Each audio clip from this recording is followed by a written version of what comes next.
歡迎嚟到基督化管理教室第一個系列嘅第15集。我係呢個系列嘅老師 Anissa。上帝管理嘅內容7個嘅以神為本管理嘅概念同元素，已經介紹咗4項：計劃 planning、組織 organizing、協調 coordinating 同埋監控 controlling。講解呢個原因，介紹呢套嘅理念，我係不斷咁每集都會提醒，管理嘅過程係屬靈信心旅程，切記係唔可以踢走上帝，亦都唔好過橋抽板。呢一個係以神為本管理嘅獨特之處。7項唔係啲潮流花樣嘅翻身，進行管理嘅時候係循環有序，係不斷嘅彼此穿插嘅出現。今集講評估，同上一集嘅監控係一個配搭嚟嘅。評估呢個機制咧，係審視咗過去同現在，睇睇我哋咧係冇仍然走緊喺以神為本呢軌道上面，或者我哋睇出有啲嘅修正同改善，又檢查功能。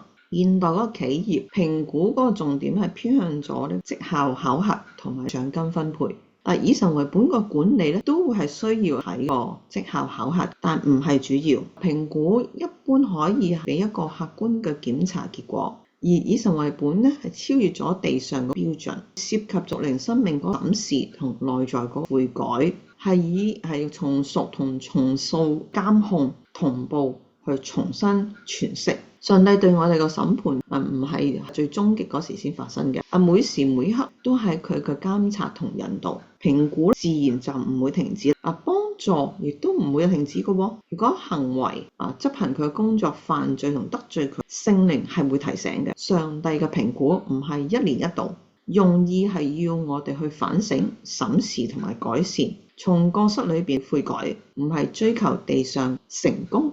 評估係讓我哋反省、審視同改善，喺呢個過失悔改裏邊咧有改善，藉此幫助了解上帝嗰個距離。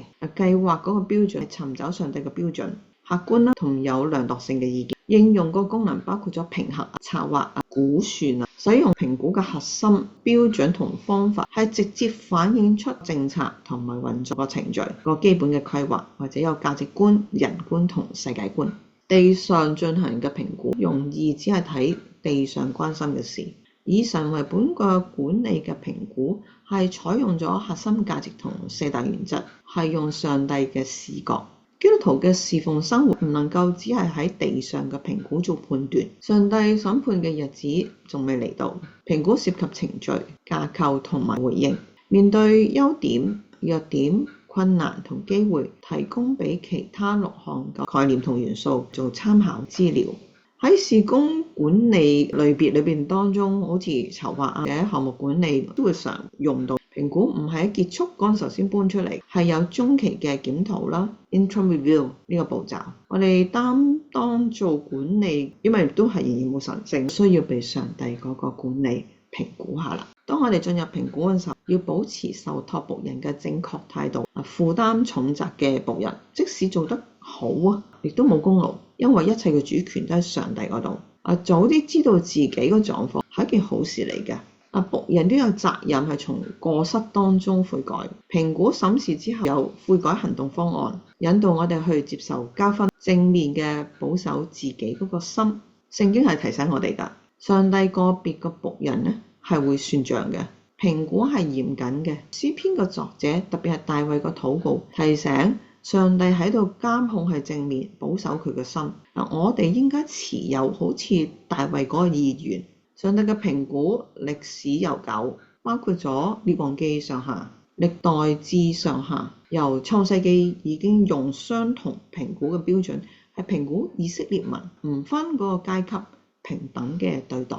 如果評估係唔以效績為主，咁我哋到底應該以什麼嘅核心去做呢個量度呢？評估需要具體嘅勾畫上帝嘅要求同計劃，無論對人或者對佢所作上帝嘅工作。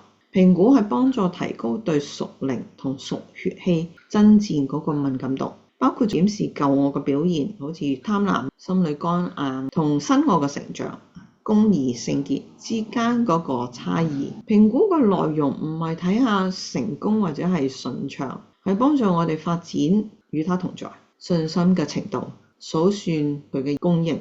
喺不足嘅時講緊祈求。上帝知道我哋嗰個缺陷係我哋太習以為常，不懂得上帝同埋咧唔知點樣去求。評估結果睇到後接近或者係完成上帝嘅計劃。當初接收嗰個異象同個命令同個使命同個目標，新約耶穌基督個比喻提供咗一個評估標準。馬太福音嘅25章14至30節，按才幹受託嘅比喻，主人對僕人嘅評估唔係基於佢哋賺幾多錢，而係基於佢哋是否忠心同良善。忠心係指僕人喺實踐受託職份，係咪以上帝為中心，完成主人嘅命令？良善係好，即係屬靈生命嗰個成長。其實兩個都係屬靈果子嚟。喺個比喻裏邊主人同個別嗰個僕人，佢哋係逐一算賬。嗰位將銀子埋喺地裏邊嗰個惡僕，佢個失敗唔係因為佢零回報，係因為佢心裏籌算咗自己嘅道路，恐懼同埋懶惰，將自己嘅問題係推咗去主人身上，違反咗受託職份嗰個態度。評估結果係睇到呢一個受託管理人係採用咗自己嘅核心，以己為先，產生咗同主人不同嘅理解。到我哋小總結嘅時間，評估係管理概念俾執行嘅反省、審視同悔改嘅機會，仍然係使用咗聖經教導重屬同重塑嗰個概念，專注係勾畫咗上帝管理個標準同埋重視。上帝係管理自己嘅計劃同埋僕人，對每位僕人都係用相同嗰個審視標準，忠心又良善，人人有份。結算嘅時間日日都唔同嘅，因為呢個評估咧唔係一個終結嘅審判。思考挑戰嘅時間又到啦。如果評估嘅重點係從過失中悔改，咁點樣設計一份以神為本嘅教會或者事工嘅評估表呢？評估項目同埋個類別點樣引導同工反省、審視同過失中承認、學習改過，包括績效，但係又唔偏重。第二條問題係應用㗎啦。喺進行一項事項中期檢討 interim review 嘅時候，點樣確保客觀使用評估結果咧，又反映出個信心唔依賴數據資源同埋經驗，從不足中睇到上帝嘅供應啦。第三條個人嘅挑戰，以神為本嘅管理唔係以成功同順暢為標準，點樣評估到同面對自己嘅過往嘅不留意同錯誤，又唔逃避舊我呢？留言俾我分享經驗，我哋一起嘅討論，下集見。